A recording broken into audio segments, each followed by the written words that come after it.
What's up, everyone, and welcome to episode 2 of the DRS Podcast, your pit stop for everything Formula One. We've got an excellent episode for you today, talking about the British Grand Prix, a full recap, and we've got an interview with Michael Italiano, Daniel Ricciardo's personal trainer and performance coach.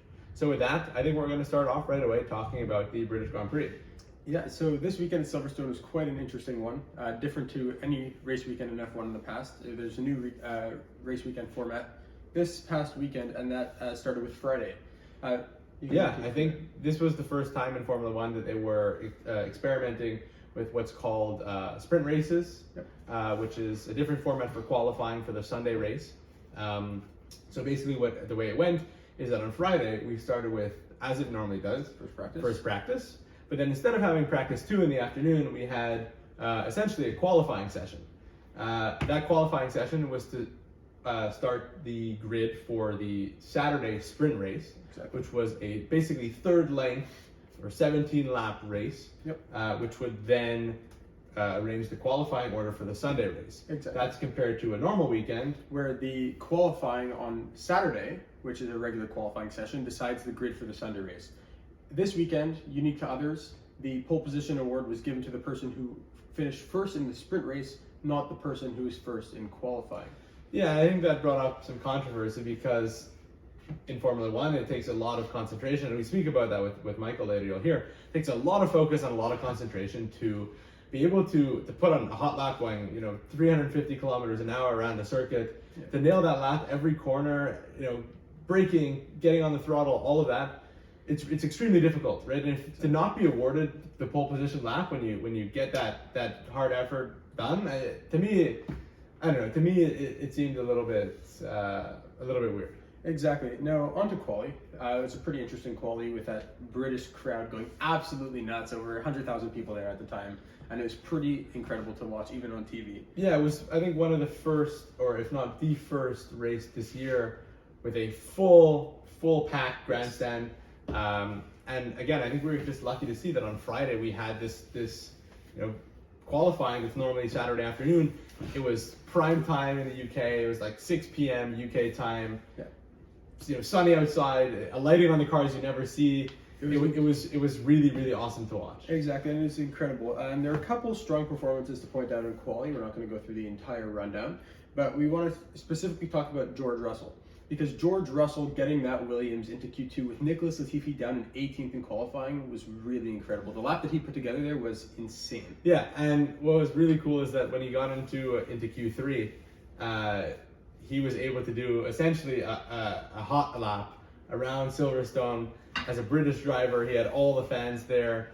It was really special to see. Everyone was on their feet. He really put on a show. Exactly, and it was incredible. The sun was setting. You saw it on the TV. George Russell by himself on the track, just putting in a blistering lap to qualify P8, which was, stunning. And the reason Williams does that is they, getting into Q3 is a big achievement, and they knew that like the other teams who normally do 2 runs in Q3, 2 laps, they didn't have the tires for that, so they just did 1. But it was really, really awesome to see. All right, and moving on to McLaren, finally Daniel Ricciardo, who we will speak about with his trainer Michael Italiano, finally back on the 1 lap pace of Lando Norris, coming within 0.002 of Lando in his Q3 lap, which is pretty impressive for Daniel, much closer than he's been the entire season. Yeah, and we've spoken about this before, and I'm sure it'll be a topic throughout the season, is that Daniel Ricciardo is an excellent driver, but he's had difficulties this year. And his trainer explains that adapting to a new team, adapting to a new car, the nuances of a new car, they really do make a difference in your driving style. If you have a car that doesn't necessarily suit the way that you drive, getting used to it is a real learning process. And maybe now he's increased the pace of that learning curve, and he was on pace with Lando. It was great to see. It was great to see, exactly. And now moving on to Lewis's amazing pole lap, which I think made all the British fans super, super happy, with obviously, like I said before, 100,000 of them being there. Snatching pole position ahead of Max by under 1/10 of a second. What a stunning lap from Lewis. Yeah, not much to say there. Lewis, when he's on one of the best drivers, if not the, in the history of the sport. When he's on at Silverstone, it's a sight to see. Exactly, and what was amazing about that is is that you could tell that the attitude in the Mercedes team changed after that lap. Yeah, that completely 100%. reinvigorated them for the rest of the weekend, put them in an aggressive attack mode. We're here to fight, we're here to win, we're not here to sit in second place by Max Verstappen. Yeah, and I think that's like anything else. Mercedes was definitely on the back heels the past few weeks. They had multiple weekends in a row where Red Bull won. Obviously, the drive was still there for them to keep on going. But at the same time, right, until you get that positive performance, it's definitely hard to actually think that you're back in the mix. So it was great for Mercedes to get that strong performance. Exactly. And now onto the sprint race on Saturday. So it was quite an interesting sprint race. I mean, obviously not 100% the battles that we want to see as F1 fans, but for a first trial, I think most F1 fans have come to the conclusion that it was pretty solid. Yeah, I think, the goal of the sprint race was to bring more attention, I think, to the sport, to span 3 exciting events across 3 days of Formula One, right? Exactly. Instead of just having qualifying Saturday, which, unless you're a real diehard F1 fan, chances are you don't normally watch that. So to have a qualifying on Friday, a qualifying on Saturday, and then a race on Sunday was great. The sprint race proved to be quite entertaining. It's a shorter format, a lot going on, some great battles. Exactly. And I think what a lot of people found, I guess, interesting, but at the same time not great after Friday, was that Lewis put in this amazing lap on Friday to finish first in qualifying, and then within half a second it was done because Max Verstappen took the sprint race win away from him right off the start into turn 1, and he basically held him to the lead pretty comfortably until the end. Obviously Lewis got close towards the end of that sprint race, but Verstappen really had him under control. I totally agree. I think something that might be interesting in the future, and just again, these sprint races aren't going to happen every weekend. I believe a few more times throughout the year they're going to happen. Yep. Just as an experiment to see, how can we engage fans more in Formula One? How can we shake up the weekend, make it a little bit more interesting, and even maybe more competitive in the drivers' standings. What we did see, and what I think would be nice to see, is maybe a shake up of the grid. In Formula 2, we have reverse grid, so the guys who finish first will actually start 8th, and just 1 through 8. I think that'd be interesting in Formula One, especially when I think the goal of the sprint race was to shake up the starting grid and shake up the lineup. And what ended up happening is you had the same guys who normally start 1, 2, 3, 4, 5. Exactly. Essentially starting the same positions for the Sunday race. Exactly, and there are also some highlight performances in that sprint race. One to point out is Fernando Alonso. I mean, he just had an absolutely incredible start, shooting off the line in the soft tires. It was a rocket ship, that guy. Yeah, after about a lap and a half, or maybe even just half a lap, he was up from 11th starting to 5th, which was just incredible. He ended up finishing the sprint race in 7th, which on its own is an amazing performance heading into Sunday. Yeah, totally agree. Sergio Perez was another person to look at this past weekend. The sprint race was really where it all started to go downhill for him. I mean, he didn't have a great quality on Friday, but Saturday, coming out of Chapel, out of the twisty section of Maggots and Beckett's, he had a spin on his own, trying to catch Sebastian Vettel, which was pretty disappointing for the Red Bull driver, Alex Albon-esque. Yeah, it's tough to see. Sergio has had up and downs. Some good weekends, but that second Red Bull seat is down first. I think there's no other way to say it. Yeah, but I mean, at the same time, we know that Sergio's going to come back. He's a great driver, and he'll move on from that pretty quickly. Carlos Sainz, also someone who had a bit of a disappointing sprint race. George Russell pushing him off a little bit on the first lap, ended up getting a penalty for that come Sunday. But Carlos Sainz dropping down the grid a bit was not the way he wanted to spend his Saturday. Agreed. And we also see the AlphaTauris, the Red Bull secondary team, was not as fast, I think, as they like to be. Yeah.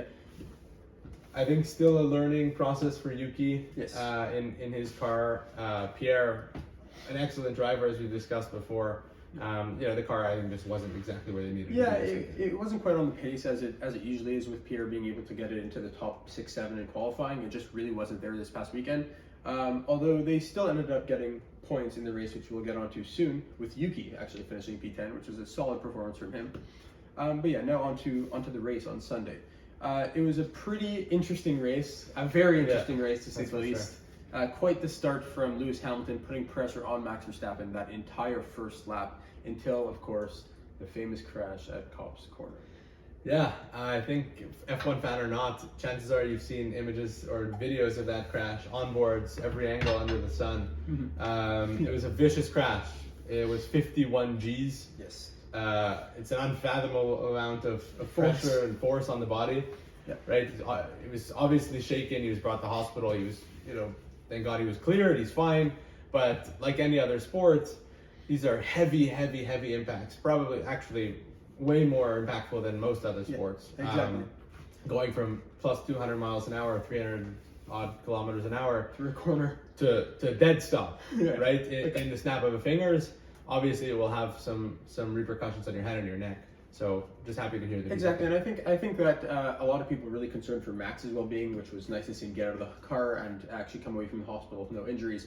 But I think F1 fans in general put the blame more on Lewis, and I think that that's understandable. He didn't hit the apex.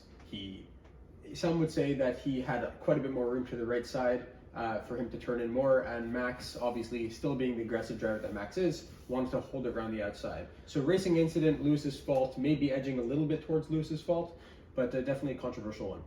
Yeah, and it's quite tough to see. I think this isn't the first time that Mercedes cars and Red Bull cars have come together. We saw it with Alex Albon. Yes, similar type of incident. Did it happen with Sergio? It has happened with Max also and Sergio I believe it was at the Nürburgring last year, coming out of turn 4. Max's right front hit Sergio's rear left. Exactly. An interesting incident. Obviously, this one was way worse with Max not being able to finish the race. Of course. And Lewis getting a penalty. Some will argue that penalty is not enough because Lewis went on to win the race in stunning fashion and celebrated it like Max wasn't out of the race. Yeah. But yeah, anyway, so from a steward's point of view, they gave him the second lightest penalty that they could, which some don't think is enough. Helmut Marko was a huge advocate saying that Lewis should get a race ban, which we haven't seen in a long time. Yeah, it's a fairly aggressive penalty, but when you have a driver that is impacted so hard by a crash that may not have needed to happen, you question, does this bend the rules of the sport? How can we ensure that this doesn't necessarily happen again? Exactly. And in your opinion, do you think that Lewis's celebration and Mercedes' celebration after this race while Max was still in hospital was disrespectful? Or do you think, when you win a race at home for Lewis Hamilton, what else can you do but celebrate? I think that had Max Verstappen been seriously injured and they continued on with the race, maybe a slightly muted celebration could have been anticipated and accepted. But at the same time, it's tough to say because you look at hockey games, you look at football games. There are times where players are severely injured. They have to exit the game. They don't finish the game. And if the team goes on, in those cases, often maybe it could be an opponent that wins. But you have to play hard the rest of the game. And a hard-fought battle is a hard-fought battle. And in my opinion, look, Max, he's fine right now. He isn't severely injured. Maybe a couple bruises, but definitely a couple bruises. I don't know if he has a couple broken ribs or something. I don't believe so, but we'll see. I think it's definitely, it's something you have to weigh. Do you celebrate? I would think so. Yeah. And moving on in the race, Charles Leclerc put on an absolutely incredible performance, taking the lead on lap 1 after that crash between Lewis and Max. Lewis going down to P2. And Charles led the race for 50 laps, 50 amazing laps of him holding off the 2 Mercedes drivers. Yeah, it was incredible to see. Really great pace on those medium tires, faster than anyone else on track, which was incredible to see. Ferraris were super happy about that. Charles, after the race, was super happy about that. But of course, Lewis caught him on lap 50, passing him into into Copse, where he had the crash with Max.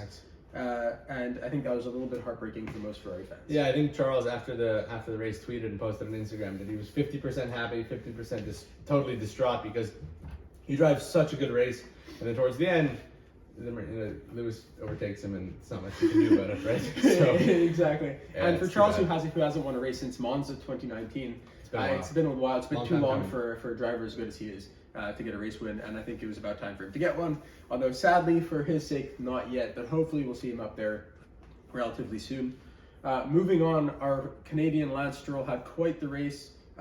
Pretty bad qualifying, pretty bad sprint race, starting the race in P14, working his way up all the way to P8 in the race. What do you think? Yeah, we've seen this throughout Lance's career that he's a fighter.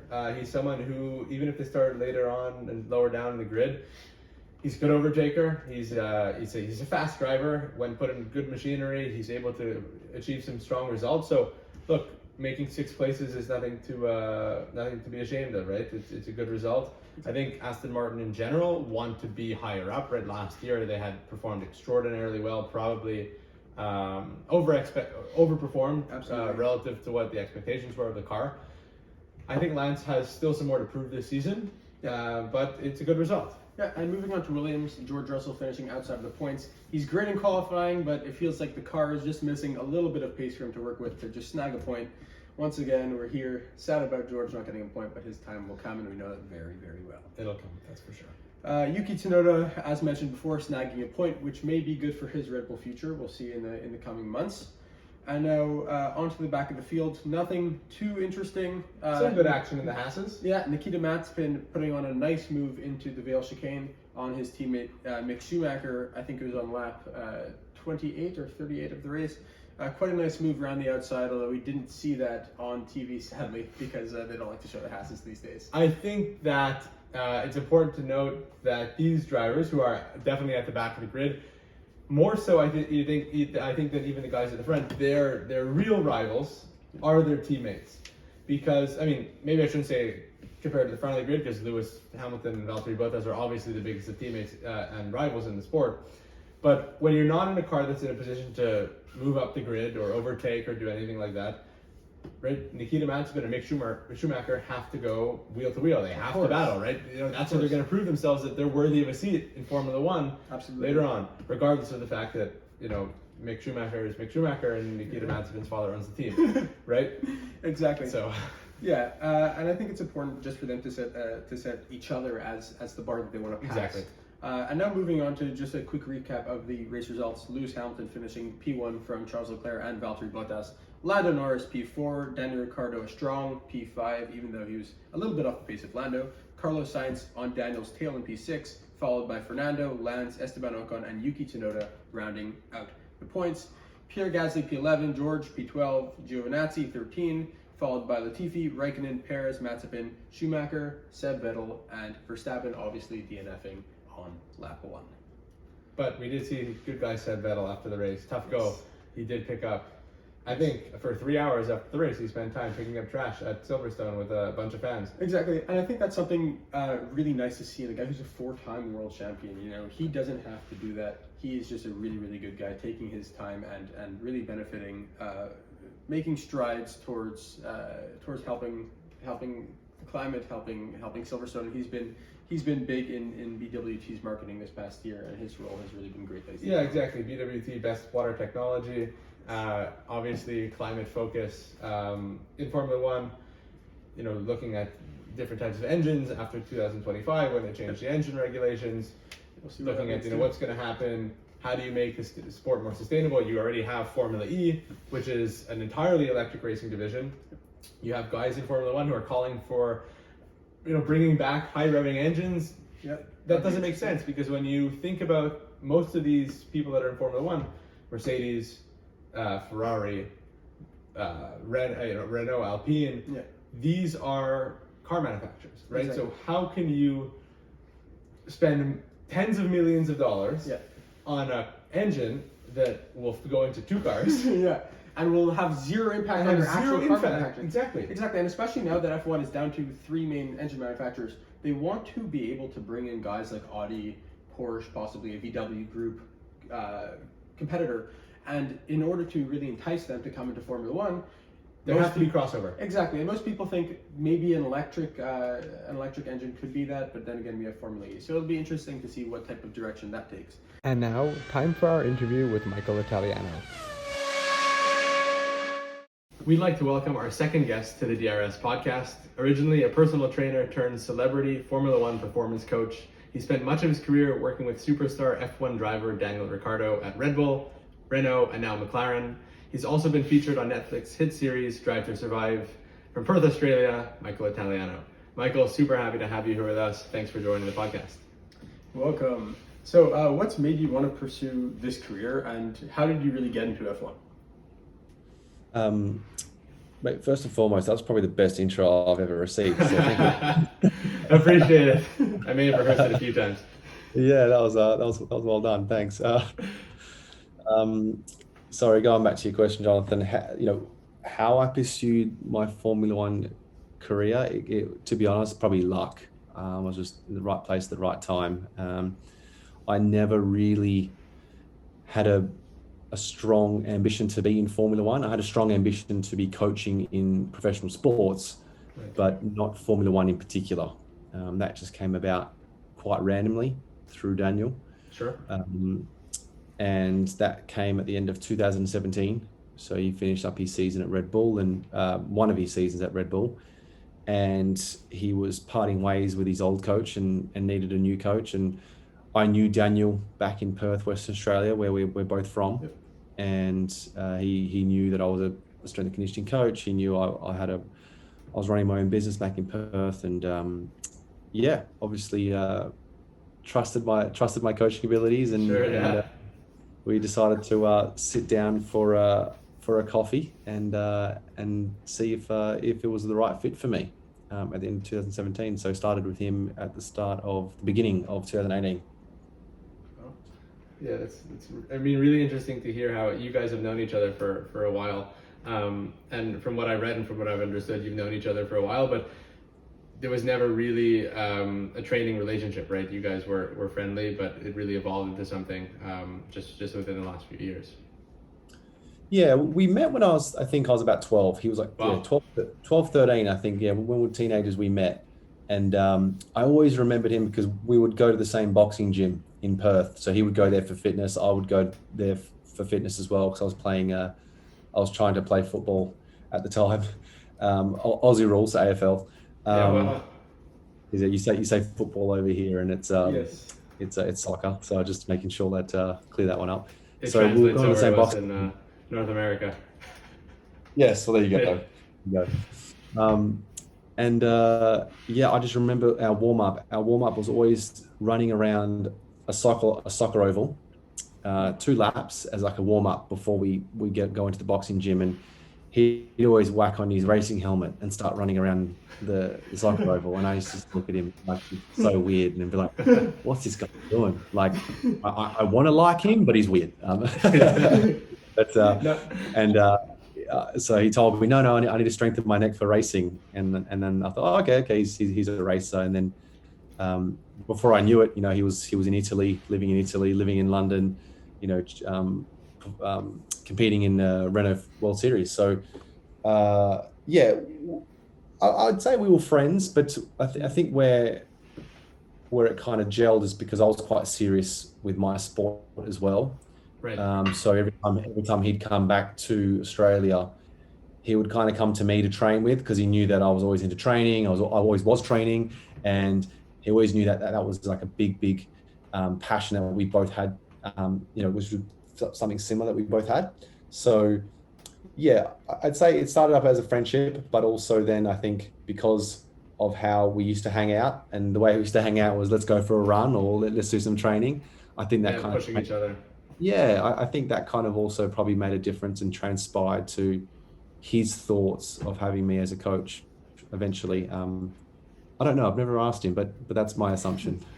Yeah, and I played a lot of ice hockey growing up through high school at fairly competitive levels, and training for that sport involves a lot of heavy lifting, Olympic lifting, sprints, conditioning. It's, from what I see at least, very different to the way a Formula One driver trains. I mean, you made fun of the necks, but these guys are known for having absolutely massive necks and shoulders. So what does training for a Formula One athlete look like compared to someone, like you said, for Aussie rules or for soccer, for football? Because I can imagine it's really different, right? These guys they're elite athletes, and I think that's something that a lot of people don't understand, is that the fitness, the mental training, everything that goes into being a Formula One driver is so elite and so competitive. But I can imagine that it's quite different from most other sports. Yeah, spot on. There's similarities, and that that does transpire to other sports. But touching on ice hockey as you did, ice hockey is an explosive sport. So is football. Yeah. So there's a lot of explosive movements, like you said, Olympic lifting, where driving a car, they need they need to be super fit. So they need to be cardiovascular fit. So and people might say, why do they have to be cardiovascular fit? Well, there's a couple I guess, parameters people have to understand is that, in the cockpit, so where they're sitting in the car, can get up to like 55 degrees Celsius in a race. I don't know what that is in Fahrenheit. No, we're with you in Celsius. Okay, we're good. Celsius? Yeah. Okay, cool. Yeah. And they're obviously wearing racing suits, and they're also wearing unders, like thermal unders. They're fire resistant suits pretty much. And these suits aren't designed, they don't have any cooling system designed. So there's a lot of thermal regulation going on within their core temperature. So these guys have to be super fit because their core temperatures are rising quite significantly to a point where when you're hot, you start to sweat a lot more. When you're sweating a lot more, you're burning a lot more energy. And when you're burning a lot more energy super quick, onset of fatigue is going to come on a lot earlier. The depletion happens quite quickly. That's right. And then as soon as you start fatiguing, that's when your racing will start to decline. So you'll start seeing a tenth or 2/10 per lap be affected, and 1 or 2/10 per lap can be the difference between a win, can be the difference between a podium. So it's all these minute differences that make a difference in Formula One. It's a 1% sport. So they have to be super, super fit cardiovascularly. So we do a lot of running, a lot of cycling, and also they got to be strong because these cars, this sport is so innovative, and these cars are just getting quicker and quicker every year, which means these athletes are experiencing more G-force every year. Like the quicker they get, the faster they're going around corners, the more G-force these athletes are experiencing. So, it's not like football where they've got targets every year in preseason they got to hit, and then as long as they hit those targets, they're good to go. Like no, these are your targets. You need to better them this year because the car's going to be faster. So that's another thing that people have to understand about these athletes is that they always have to improve because the cars are improving. So you either keep up or you get fallen behind. Exactly. And just on that, especially with the heat and the weight that they lose throughout a race, how difficult is it to keep around a certain weight and to keep at that peak performance? Because obviously the weight does fluctuate quite a bit in just one race weekend. And I mean, well, here I remember, Lewis saying not long ago, you'll lose a few kilos in a hot race, right? That's just how it goes. Yeah, I think Daniel lost about 3 kilos one race in Budapest when it was like 36 degrees.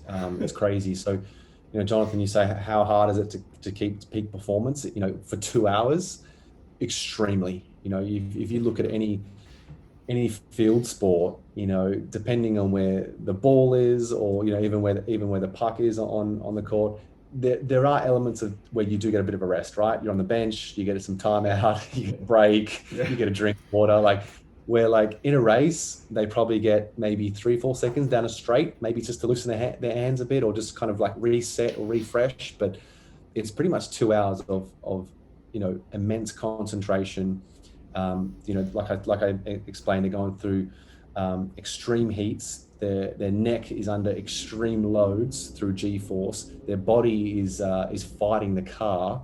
They've got their posterior chains, so mainly their calves, hamstrings, and glutes, and QLs, fighting the braking loads. So when planting their left foot on the brake pedal, all the force goes through their calves, hamstring, glutes, and QLs, right? So, that in itself is why they have to be strong, because if they start fatiguing in their calves and hamstrings and quads and glutes, and they can't plant that brake pedal as hard as they could in lap 1 and compared to lap 30, well then they're losing a lot of time, because there's minimum 12 corners per lap, and if you can't brake as hard per corner, you're losing a lot of time. So you add all that in, and then you add in the complexity of 20 buttons on a steering wheel, where they're asked to do certain functions and setups for particular corners. So I don't know if people realize, but they're toggling stuff between corners, because sometimes they might need some extra rear load around a corner, sometimes they might need a bit of extra front. So you got that, and then you're also looking in your mirrors trying to defend the next person who wants to overtake you. So Yeah, I think we complain when someone doesn't put their blinker or their flicker on a highway, and these guys are adjusting 20 knobs going 200 miles an hour. And for Daniel, I've got a headache. I've got a headache explaining one, let alone trying to be in peak performance for 2 hours doing that. So. Yeah, exactly. And for someone like Danny, who's known to be a late breaker, I mean, he can't have his legs getting tired 15 laps into the race.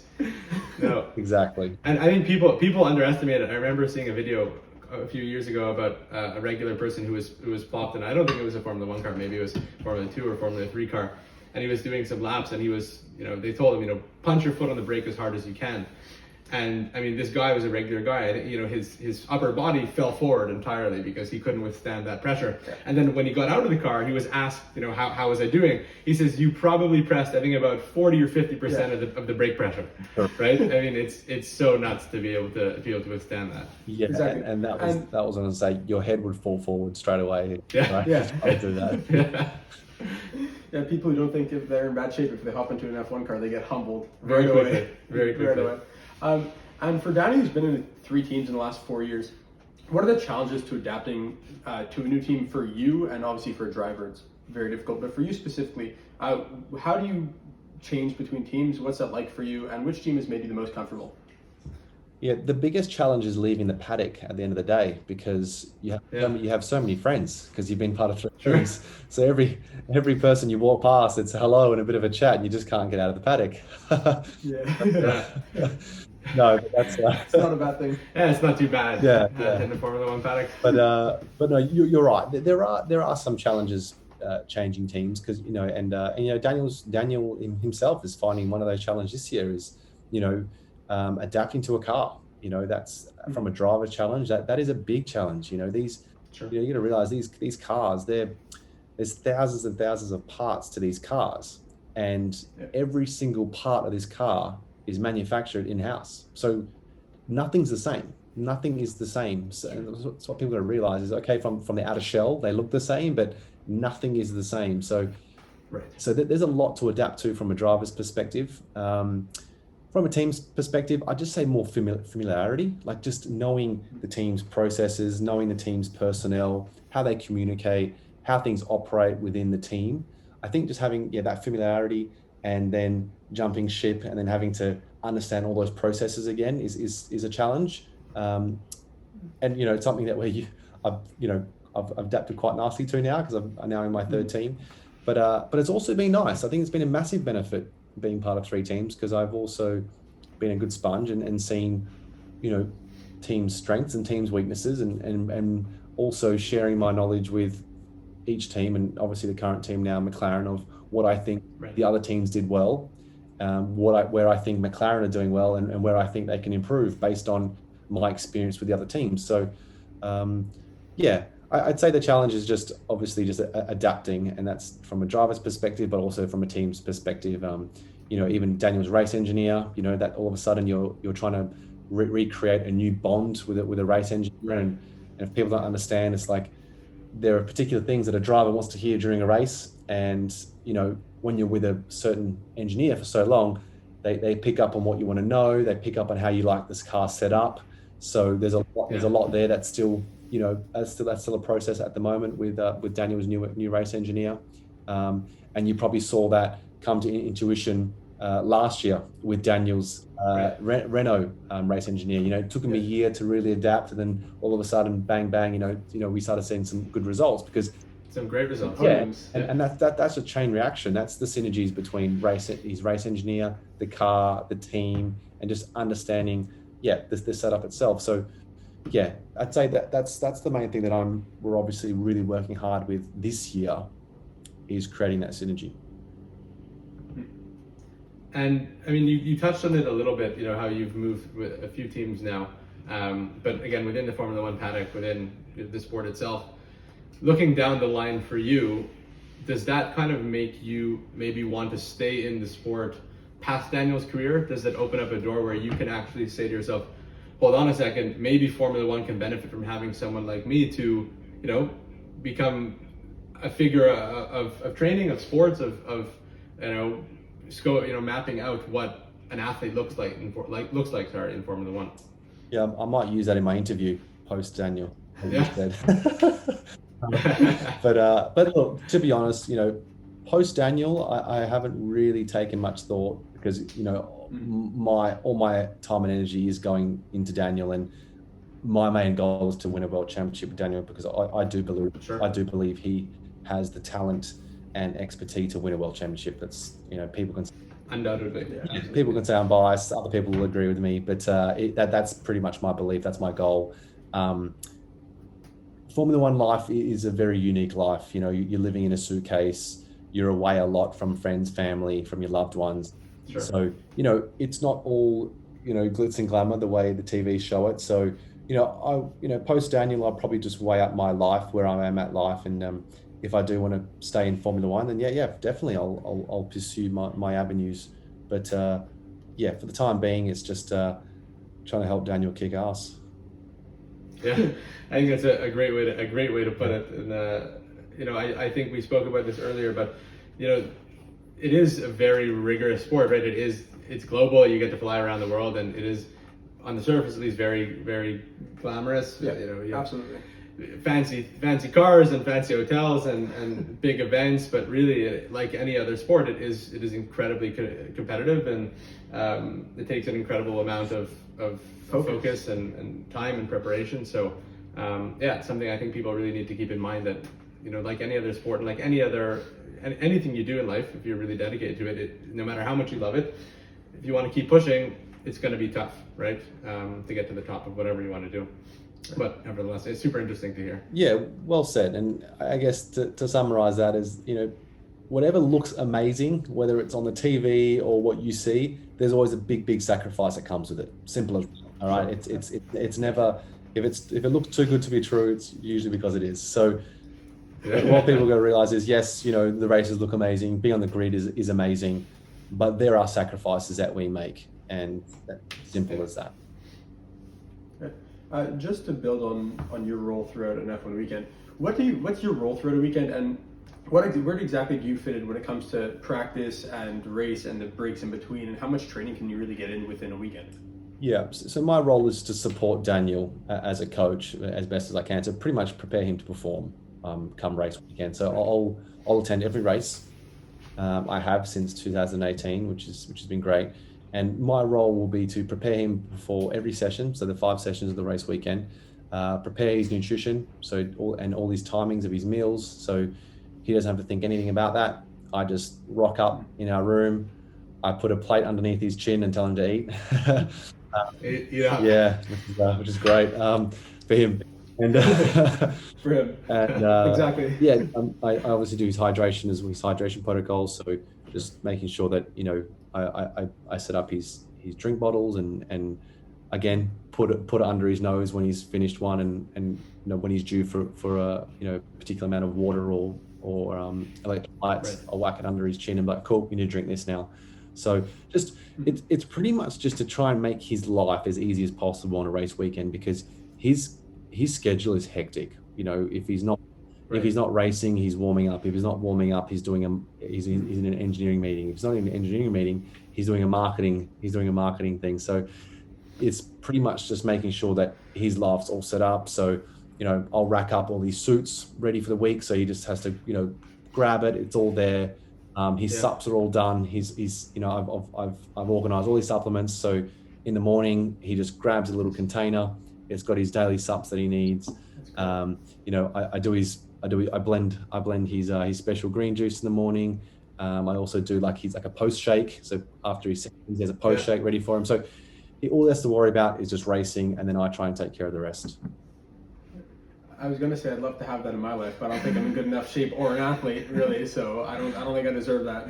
But probably pretty awesome for him. Not gonna lie. I might put a private butler on my resume, I think. I guess touching back on the nutrition aspect of it, are there specific ways of eating that you've discovered are optimal for a racing driver? I know you have some drivers on the grid who are heavy meat eaters, some are vegans. You see throughout other sports, some guys take a keto diet, some are carb heavy. It really depends, right? Yeah, it's super unique to the individual. So, so with Daniel, we stick to whole foods and just an overall healthy eating style. We do the basic things like 2.5 hours before, we'll get a good carby meal in, usually low GI, low in fiber, and stay away from the sugary stuff. And then usually by like an hour and a half out, maybe a little snack, something to really just get him going, and something that's fast absorbing. And breakfast is usually the same. It's usually more dominant to like the energy sources, so carbohydrates and healthy fats, and a little bit of protein. We don't do anything special or crazy, but it's more so the timings and the portions that I'm quite strict on. So knowing the portions that Daniel needs and the timings of when he needs to consume those particular foods. All right. Just moving on from that. So, you spent now a couple years with Daniel, more than a couple years, 4 or 5 years. What's something that you think that you've learned most from Daniel as a personal coach and a performance coach? And what's something do you think that maybe he's taken from you in his everyday life? What I learned from Daniel is that he's an extremely gifted person, and I truly mean that. Like hanging out with him and being his coach, yes, people probably wonder like what really just like what categorizes them so differently to everyone else, right? There's there are 20 drivers in the whole world that are do what they do, and it's so hard to pinpoint like what that is. It's not that they can run a faster 3K time trial than anyone, but it's the complexity of how they can concentrate and just perform so well psychologically, that I think is probably the most impressive thing that I've seen from Daniel. He has the most incredible memory, by the way, and Really? so that's probably the one thing that I'm impressed. He will remember everything, and I probably shouldn't be surprised by that, because they should have some mental advantages, I think, Formula One drivers, and I think I'm quite sure of it. And he has an amazing memory, and he freaks me out sometimes because he tells me some things that I say, and sometimes things that I wear 3 years ago. I'm like, and you're like, I didn't do that. What are you talking about? Yeah, like, you're creepy. But what he would take away from me? Geez, that's a good question. Obviously that probably has to come from Daniel. But what I think, I'd probably say always having an open mind. And what I mean by that is Daniel obviously had a pretty set routine before I came on board.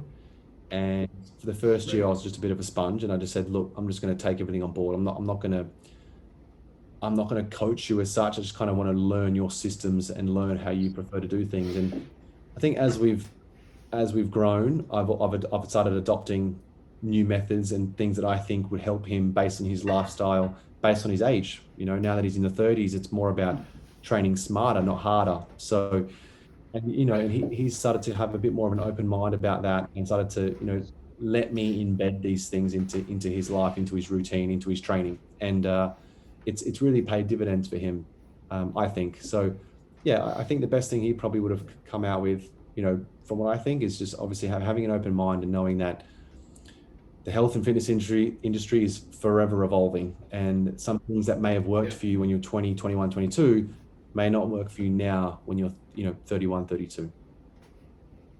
Exactly. And I think that's likewise, some things that other athletes or other drivers may do may not necessarily work for you. And just going back quickly, there was something I wanted to ask about. We just had the first weekend in Silverstone that was quite different to most other weekends, and we spoke about what goes into preparing a weekend.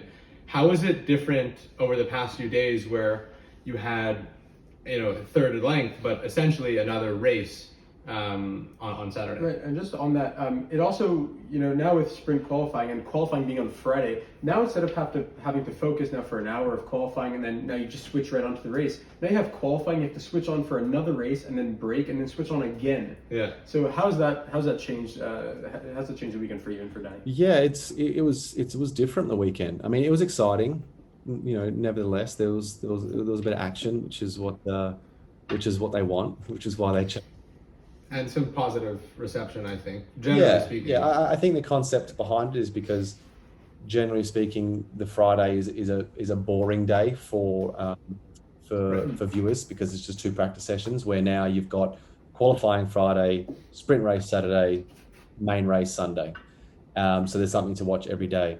And to be honest, I did like the Friday, just doing 1 practice session straight into qualifying, because from my perspective, 3 practice sessions, I just feel like there's a big overload and just the paralysis of over-analysis. Like people, I just think there's a big risk of over-analyzing everything and just really stuffing it up in quality because of that. That's a great way you put that, paralysis of over-analysis. That's honestly one of the best ways I've heard it said. And I don't mean to jump in here, but we see in Formula One that people, guys will go back between sessions and try and pinpoint, rip through the data and find, where exactly they're losing time. But at a certain point, you can overload that, right? Instead of driving on instinct. Of course, there's a balance in that, but it can definitely be overwhelming. Yeah, definitely, and it's happened. It happens a lot. They do P1, P2, Friday night meeting. They're in the meeting for 1-2 hours. They come back on Saturday P3. They've set up the car differently based on all the data, and then all of a sudden the car performs not the way they thought it was going to perform, and they're then scratching their heads with 2 hours to go before quali. So I liked just the 1 practice. All right, and then because then all of a sudden, right, everything gets condensed. It's like, okay, Daniel, what are the 3 main things that we need to fix in this car before quali? And it's kind of like, okay, let's just focus on that, and then just drive the bloody thing. You know what I mean? Like I know there's it's a 1% sport, and a few things here there can make a difference, but that is one thing I did like about Friday, is that there wasn't a risk of over analysis. It's just kind of like get the main things changed, and then go out there and drive its absolute tits off. So that was good Friday. Saturday was weird, and because going from a practice session into a sprint race like that was weird. Because you have to treat it like another race. Like I had a lot of thought about this, and how I was going to conduct the warm up and how I wanted Daniel to look at the sprint race. And I probably did a bit of over analysis myself, but I think he had to treat it like another race, because it's still an opportunity, right? It's still an opportunity to better your qualifying results, and it's still an opportunity for more points. So we did treat it like another race. We prepared like it was a race. I was a lot more calmer though, knowing it wasn't the main race. So my heart rate wasn't, not 90 RPM before the lights went out. It was actually quite nice. So I was actually a bit more relaxed. So our mindset changed a bit on Saturday, because Saturdays is more of a relaxed day usually, because you have a practice, and then I like to set Daniel up for qualifying in a very relaxed state, because in qualifying you're just trying to perform the perfect lap, right? You're not out there for 2 hours guns blazing. You're just there to perform the perfect lap. So Daniel strives very well and performs very well when he's in a calm, relaxed state for qualifying. Just nice and calm, do your warm-up lap, hit the line, and then just perform and secure a perfect lap. So there was obviously a little bit of a transition there, going from that to now, okay, no, it's a race, let's G him up. And obviously because we had a good sprint race and he gained one position, it was nice. It was a nice little boost for the next day, even more excited sort of thing, So so there's a couple of changes there. Do I think it should happen all year round?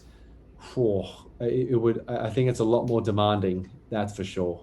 And not from a driver's perspective, from a mechanic's perspective as well, like race team, to set up for 2 races, it's a lot. So so I don't know if there's a full-time future for it, but we'll wait and see. Exactly, and I think that's what's interesting about this past weekend, is that at the end of the day, this is a trial run, right? We're doing it 3 times this year as a trial run, and I think that's gonna tell us whether or not it's suitable for the future. But it is really interesting, and it is obviously different, and I think that could be interesting for F1's future. But I guess we'll see with time. Yeah, I think like in any sport, you try and innovate different ways to make it more interesting for the fans, make it more interesting for the drivers, right? I think you get used to something, it's great, but at the same time, it's always nice to change it up, shake it up. Again, these are the best guys in the world, so I guess why not test them while they're at the top? Yeah, right? exactly. And I think Silverstone had 350,000 fans over the weekend. It was incredible. I think they've already put a nice big tick next to that one. To be honest, I don't like how the sprint race dictates the qualifying for the main race. I do think the qualifying on the Friday should dictate the race, and then maybe they do a reverse grid. I agree. On the sprint race on the Saturday, and that way then anyone can win that one, and that's even more exciting.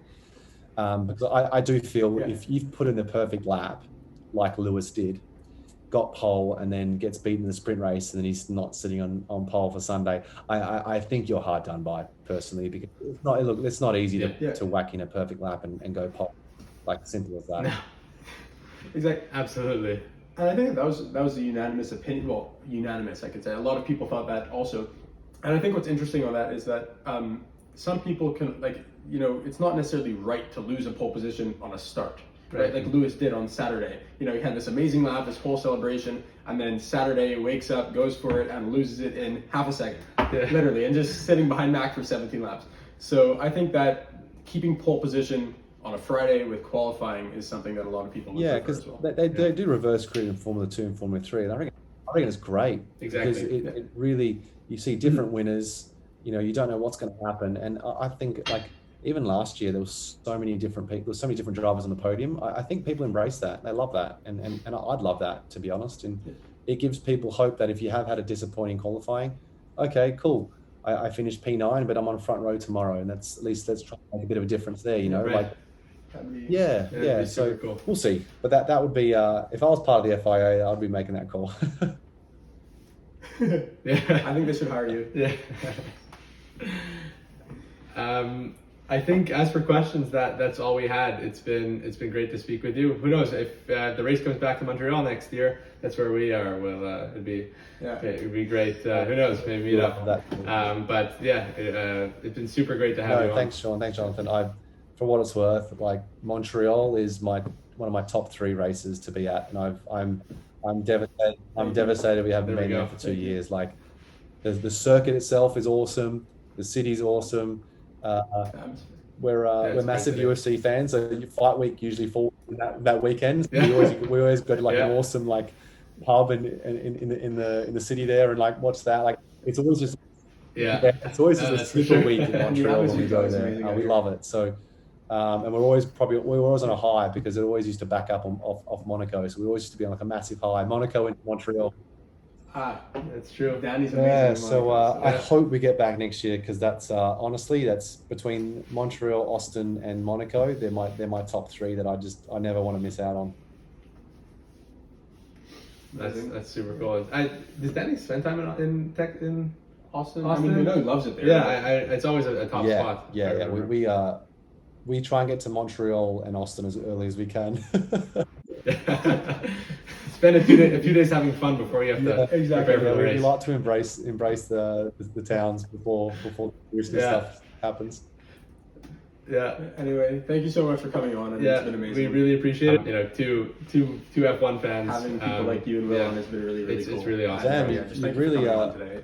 No, you're welcome. You've really set the bar high, man. If we're good enough, we're gonna ask you for the guy you train. Right? Yeah, you set the bar now, guys. You got to. We gotta keep it up.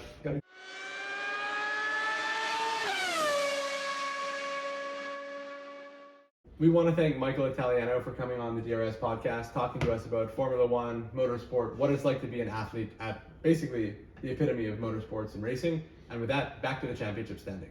Now onto the championship standings after the race. Not much changes at the top with Verstappen P1. Lewis, though, closing the gap after Verstappen's DNF, now only 8 points behind after coming into the weekend down 32 points. Lando Norris back up into P3 with quite a good weekend. Valtteri Bottas in P4 ahead of Sergio Perez with his bad weekend. Moving down the order, Charles Leclerc ahead of Carlos Sainz as was before, with Daniel Ricciardo, Pierre Gasly, and Sebastian Vettel rounding out the top 10.